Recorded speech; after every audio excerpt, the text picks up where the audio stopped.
اللہم صلی علی محمد وعلی آلہ وبارک وسلم۔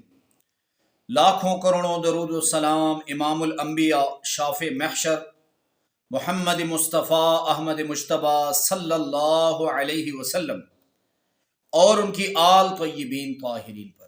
تو میرے بھائیوں اور میری بہنوں، وظائف کے ذریعے اللہ رب العزت سے اپنے مسائل حل کروانا یہ انبیاء علیہ الصلوۃ والسلام سے بھی ثابت ہے، صحابہ اکرام سے بھی ثابت ہے، اور اولیاء اکرام ان سے بھی ثابت ہے۔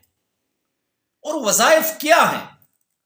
وظائف وہ کلمات ہیں جو اللہ کے ہاں محبوب ہیں، اور ان کی محبوبیت قرآن و سنت سے بھی ثابت ہو، اور ان وظائف اور الفاظ کی محبوبیت وہ صحابہ اکرام اور اولیاء اکرام سے بھی ثابت ہو، جو اولیاء اکرام کے مجربات میں سے ہو۔ تو آج کا جو عمل میں آپ کو بتا رہا ہوں، انتہائی زبردست مجرب اور طاقتور عمل ہے۔ اگر کسی شخص کی کوئی حاجت ہے، وہ بیٹے بیٹیوں کے رشتے کی حاجت ہے، وہ روزگار کی حاجت ہے، یا کوئی ایسی پریشانی ہے، پلاٹ بک نہیں رہا، یا روزی کی تنگی ہے، اور یا آپ نے امتحان دیا ہے، یا آپ نے انٹرویو دیا ہے جاب کے لیے، اور آپ کو اس انٹرویو کا انتظار ہے، تو یہ عمل زیادہ سے زیادہ 3 مرتبہ اور کم سے کم 1 مرتبہ انتہائی مجرب عمل ہے۔ اور عمل کیا ہے؟ عمل یہ ہے کہ آپ نے 50 مرتبہ سورہ اخلاص پڑھ کر، کتنی مرتبہ؟ 50 مرتبہ سورہ اخلاص پڑھ کر حضرت فاطمہ رضی اللہ عنہا کی روح کو بخش دینا ہے۔ بقیہ طریقہ بھی میں آپ کو بتا رہا ہوں، انتہائی مجرب عمل ہے۔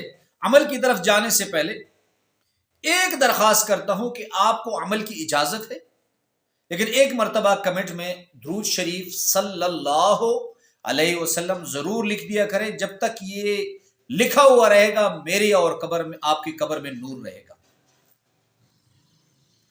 عمل جو میں نے آپ کو بتایا ہے کہ حضرت فاطمہ رضی اللہ عنہا کی روح کو آپ نے 50 مرتبہ سورہ اخلاص پڑھ کر بخش دینا ہے، اور یہ عمل انتہائی طاقتور ہے۔ اس کے معجزات بہت سے ہیں، لیکن میں آپ کو ایک مختصر واقعہ بتا رہا ہوں۔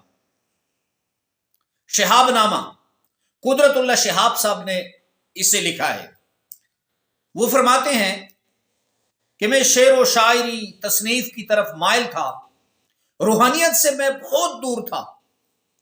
ایک مرتبہ میں ایک گاؤں میں گیا، اور گاؤں کی ایک پرانی اور چھوٹی سی مسجد، اس میں امام مسجد صاحب خطبہ دے رہے، میں نے توجہ نہیں کی اور جا کے ممبر کے سامنے بیٹھ گیا۔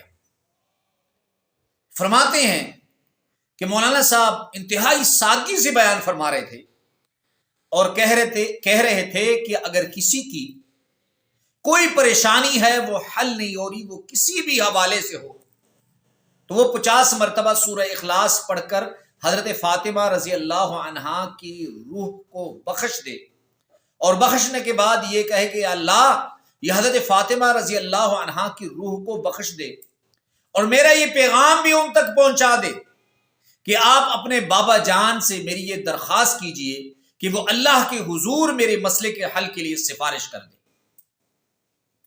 قدرت اللہ شہاب صاحب فرماتے ہیں کہ میں مسجد سے اٹھا، میں نے عصر کے وقت سورہ اخلاص پڑھی 50 مرتبہ، اور حضرت فاطمہ رضی اللہ عنہا کی روح کو بخش دی، اور میں نے کہا یا اللہ، میرا یہ عمل حضرت فاطمہ رضی اللہ عنہا کی روح کو پہنچا دے ایصال ثواب کے طور پر، اور میرا یہ پیغام بھی ان تک پہنچا دے کہ وہ اپنے بابا جان کے دربار میں میری سفارش کرے کہ وہ اللہ کے حضور میرے ایک مسئلے کے لیے سفارش کرے۔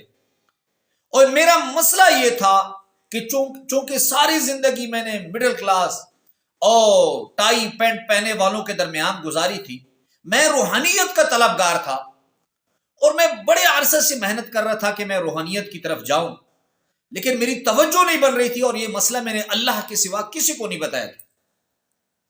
قدرت اللہ شہاب صاحب فرماتے ہیں میں نے 2-3 مرتبہ پڑھ کر اسی طرح خاتون جنت حضرت فاطمہ رضی اللہ عنہا کی روح کو بخشا. تو کہتے ہیں چند دن بعد، یہ میں نے کسی کو بتایا بھی نہیں تھا کہ میں نے حضرت فاطمہ زہرا رضی اللہ عنہا کی روح کو یہ عمل بخشا ہے.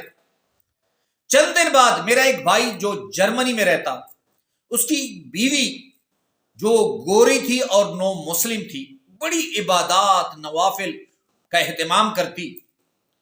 تو کہ چند دن بعد اس نے مجھے فون کیا اور کہا کہ مجھے خاتون جنت حضرت فاطمہ تو زہرا رضی اللہ عنہا کی خواب میں زیارت ہوئی. انہوں نے کہا کہ قدرت اللہ شہاب کو کہو کہ میں نے آپ کا پیغام حضور نبی کریم صلی اللہ علیہ وآلہ وسلم تک پہنچا دیا ہے، اللہ رب العزت آپ کا مسئلہ حل فرمائے.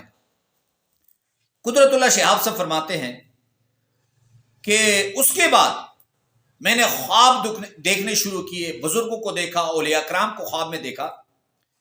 تو ایک مرتبہ میں خواب دیکھ رہا ہوں کہ بیت اللہ میں ہوں اور حضرت بختیار کاکی رحمت اللہ علیہ نے اعتکاف احرام باندھا ہوا ہے. انہوں نے میری طرف دیکھا تو پھر کہا یار یہ تو اس فیلڈ کا آدمی نہیں، یہ تو اس محفل کا آدمی نہیں ہے، لیکن سفارش بہت اونچی ہے، اس لیے اس کو بھی اس محفل میں شامل کرو. تو انتہائی مجرب عمل ہے، آپ اس عمل کو کریں، دوسرے لوگوں تک پہنچائیں تاکہ آپ کو بھی فائدہ ہو اور دوسرے لوگوں تک بھی فائدہ ہو. اللہ رب العزت ہم سب کا حامی و ناصر ہو. وآخر دعوانا الحمدللہ رب العالمین.